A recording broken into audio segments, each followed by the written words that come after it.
Ce n'est pas un hasard si la rencontre a lieu ici. Une serre à papillons, l'image même de la liberté, de la légèreté, bref, tout le contraire du quotidien de ces gens. Des gens comme Patrick Desautels, dont les 3 enfants, Loïc, Laurélie et Anaïs, ont été assassinés par leur mère. C'était en 2012. Les années passent, mais la douleur, elle, persiste.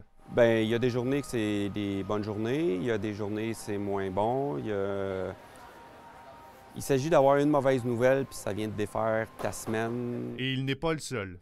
C'est prends ça 1 heure à la fois.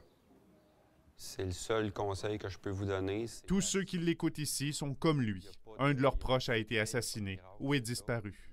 Moi, ça serait mon père qui a été assassiné. Ma mère a dû vivre ça. Et même s'ils ont vécu l'horreur, ils ont du mal à avoir de l'aide. Prenez Marta Jebkoska. Elle, c'est son petit Adam, 10 mois, qui a été tué par son père. Son corps trouvé dans le cabanon de la maison à Anjou. Ça ne fait même pas 1 an, mais déjà l'aide est terminée. Donc moi, il me reste juste 5 séances avec ma psychologue, puis après ça, je dois être guérie. J'ai aucune aide. Ma fille qui était là, qui a découvert les corps, est hospitalisée à plusieurs reprises. Ça fait 3 fois qu'il la rejette comme victime. Qu'est-ce qu'une victime? C'est ça la grande question. Et c'est là que la bureaucratie fait mal. Vous, votre fille, avec tout ce que vous avez vécu, vous n'êtes pas reconnue comme victime? Non, non. Et pourquoi vous n'êtes pas reconnue?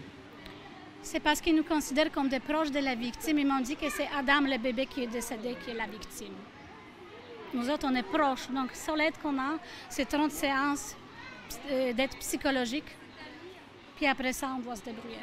Payer les frais psychologiques, juste ça. Tu sais, à 80, 90 pièces, 100 pièces la séance, c'est pas tout le monde qui est capable de se payer ça, là.